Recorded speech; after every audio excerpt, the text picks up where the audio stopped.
प्राचीन अयोध्या में राम नामक एक राजकुमार निवास करते थे, जिन्हें उनकी वीरता, धर्मनिष्ठा और अटूट भक्ति के लिए जाना जाता था। वह राजा दशरथ और रानी कौशल्या के सबसे बड़े पुत्र थे और उनका जीवन महानता के लिए नियत था। जब राम के राजतिलक का दिन नजदीक आया तो पूरे राज्य में खुशी का माहौल था। लेकिन मंथरा नाम की एक सेविका के पास और भी योजनाएं थीं। उसने रानी कैकेयी को भड़काकर अपने पुत्र भरत के लिए राजतिलक की मांग करने के लिए उकसाया और राम को 14 वर्षों के लिए वनवास में भेजने को कहा। दिल टूटने के बावजूद राम ने अपने भाग्य को धैर्य से स्वीकार किया।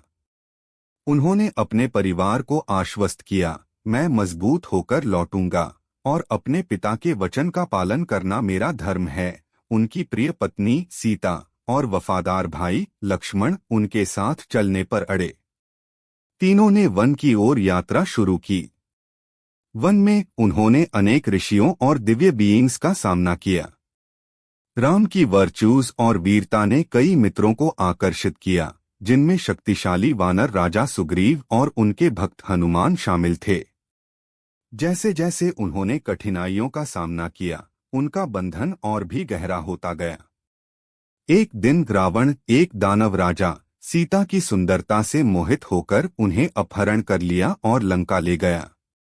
राम अपनी प्रिय पत्नी के खोने से डेवास्टेटेड ने उन्हें बचाने की ठानी।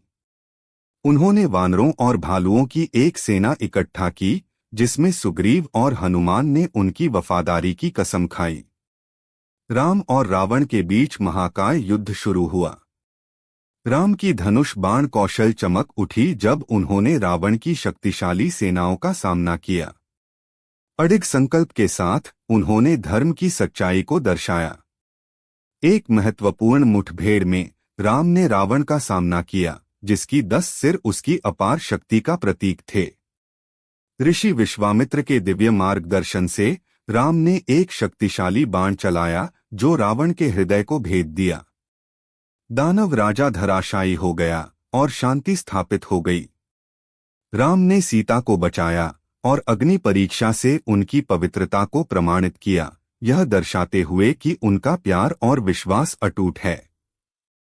14 लंबे वर्षों के बाद राम सीता और लक्ष्मण के साथ अयोध्या लौटे। राज्य में खुशी की लहर दौड़ गई और उनके प्रिय राजकुमार की वापसी का जश्न मनाया गया। राम का राजतिलक हुआ।